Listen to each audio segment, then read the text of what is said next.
Salamat sa inyong pagbisita sa Kwento sa Dilim, isang mundo kung saan ang bawat sulok ay may kwento ng lihim, hiwaga at misteryo. Halina at samahan kami patungo sa mundong nakatago sa dilim. Ngayong gabi, isang kakaibang kwento ang pag-uusapan natin. Isang istorya na mula sa glitch in the Matrix na hango sa isang kilalang kwento sa internet tungkol sa isang lalaking halos mamatay sa isang insidente at sa ilang segundo lang ng pagkawala ng malay ay nakaranas ng isang buong panibagong buhay sa isang mundo na hindi naman pala totoo. Ito ang kwento ng Lampara. Simula ng kakaibang pangyayari. Ayon sa nagbahagi ng kwento, huling semestre niya noon sa isang kolehiyo. Isang araw, habang naglalakad siya sa campus, may nakasalubong siyang isang malaking manlalaro ng football. Halos 325 pounds ang kanyang timbang. Samantalang siya naman ay 120 pounds lang. Nagkasalubong sila sa daan kung saan minamaneho ng manlalaro ang kanyang sasakyan. At siya naman ay naglalakad sa naturang lugar. Nagalit ito dahil nakaharang siya sa kanyang dadaanan. Bumaba ang manlalaro sa kanyang sasakyan at lumakad patungo sa kanya. Sa hindi inaasahang pangyayari, sinaktan siya nito at nauwi sa pagkabagok ng kanyang ulo. Sa isang iglap, nawalan siya ng malay. Akala niya ay tapos na ang lahat. Pero sa halip na dilim at wala nang maramdaman, nagising siya sa isang buhay na hindi niya kilala. Isang bagong buhay.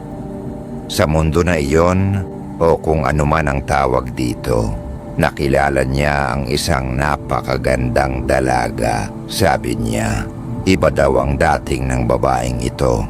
Tuwing nakikita niya ito, kumakabog ang kanyang dibdib at namumula ang kanyang mukha. Ginawa niya ang lahat para ligawan ang babae. Matagal bago niya nakamit ang matamis na oo ng dalaga dahil ilang beses din niyang kinaharap ang mga dating nobyo nito. Pero sa huli, sila rin ang nagkatuluyan. Pagkalipas ng 2 taon, ikinasal sila at halos agad-agad nagkaroon sila ng anak na babae. Masayang pamilya. Dito nagsimula ang mas masayang bahagi ng kanyang buhay. Maganda ang trabaho niya. Hindi na kailangang magtrabaho ng kanyang asawa dahil sapat ang kita niya para sa kanilang pamilya. Lumaki ang kanilang anak na babae at pagkatapos ng 2 taon, nagkaroon sila ng anak na lalaki. Ibang-iba raw ang saya ng may anak na lalaki. Bawat umaga bago siya pumasok sa trabaho, dumadaan siya sa kwarto ng kanyang mga anak. Hinahaplos sila at sinasabing mahal niya sila. Para sa kanya, kompleto na ang buhay niya. Ang Lampara, isang araw, habang nakaupo siya sa sofa ng kanilang bahay, napansin niya ang isang kakaibang bagay. Isang lampara sa gilid ng sala ang umagaw sa kanyang pansin. Karaniwan lang itong tignan.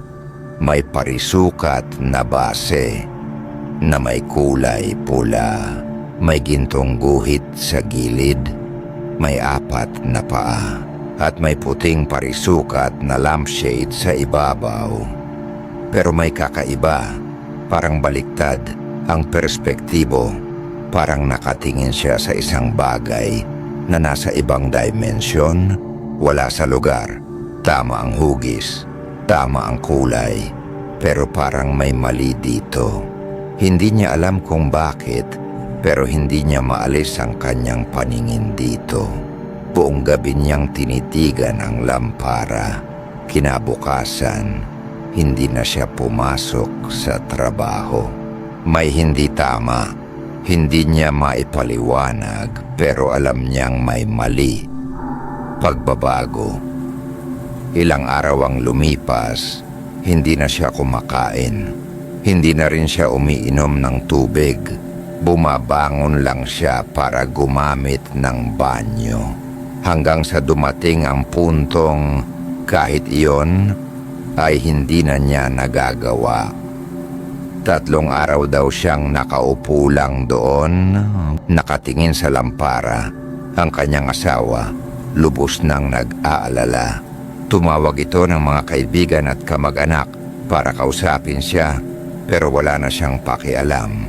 Sabi niya, parang bumabagsak na ang kanyang isip at ang asawa niya ay patuloy na nag-aalala sa kanyang kalagayan. Dahil sa mga pangyayari, dinala ng kanyang asawa ang mga bata sa bahay ng kanyang ina. Mag-isa na lang siya sa kanilang bahay. Dito nangyari ang kanyang epipanya. Hindi totoo ang lampara. Hindi totoo ang bahay. Hindi totoo ang asawa ko. Hindi totoo ang mga anak ko. Lahat ng ito 10 taon ng buhay ko. Hindi totoo. Pagguho ng mundo. Ang lampara ay unti-unting lumalaki, lumalalim, lumuluwang. Patuloy itong nagiging mas malaki hanggang sa kainin nito ang buong paningin niya. Ang nakikita niya ay puro pula na lang. Kasabay nito ay nakakarinig siya ng mga boses, mga iyak, mga sigaw, mga tunog na hindi niya maipaliwanag.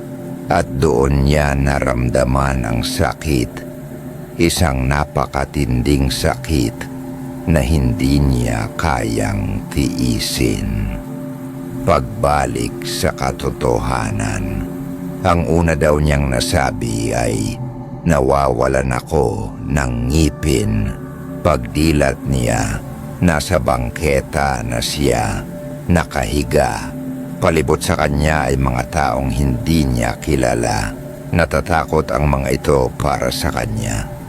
Dahil sa kanyang sinapit, siya ay naguguluhan. Isang pulis ang dumating at binuhat siya. Dinala siya sa gilid ng kalsada sa damuhan at isinakay siya sa likod ng kotse ng pulis.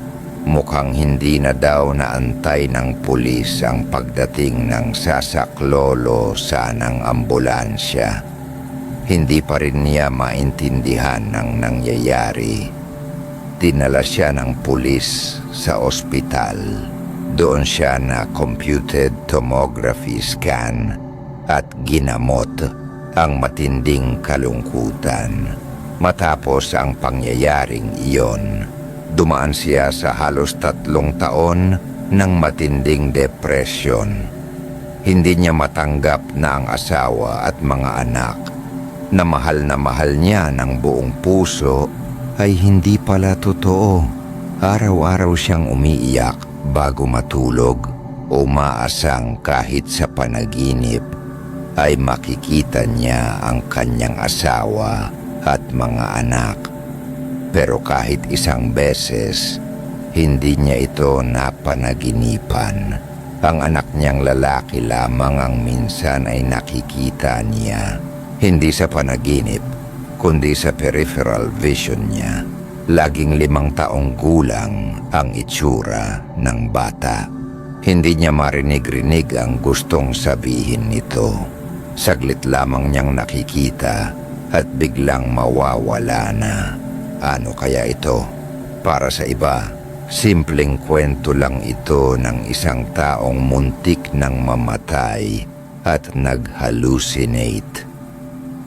Para naman sa ilan, ito ay patunay na may ibang dimension o parallel universe na pwedeng marating ang isang tao sa pagitan ng buhay at kamatayan.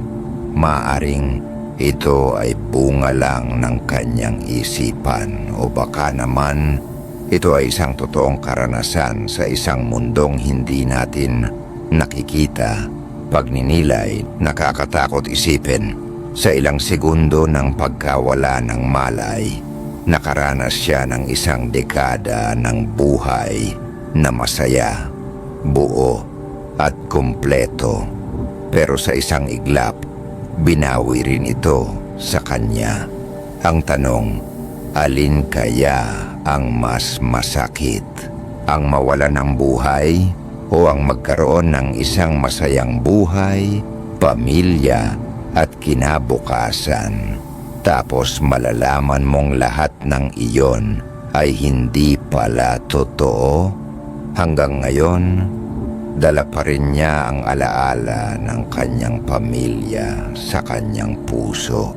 Minsan daw, inisip niya kung balang araw sa kamatayan, makikita niyang muli ang kanyang asawa at mga anak sa kabilang buhay. O baka ito ay isang paraan ng universo para ipakita sa kanya kung ano ang larawan ng isang masayang buhay kahit hindi niya iyon naranasan sa tunay na mundo. Isa lang ang malinaw. Minsan may mga pangyayaring lampas sa ating pangunawa at minsan sa pagitan ng liwanag at dilim, may mga sandaling nagbubukas ang pintuan papunta sa mga mundo na hindi natin kayang balikan. At dito nagtatapos ang ating kwento. Kung inyong nagustuhan ang kwentong ito, huwag kalimutang mag-subscribe sa Kwento sa Dilim, i-like ang video na ito, i-ring ang notification bell, at i-share sa mga kakilala mong mahilig din sa mga kwentong katatakutan. Tandaan, sa bawat sulok ng dilim, may kwentong naghihintay. Hanggang sa muli nating pagkikita.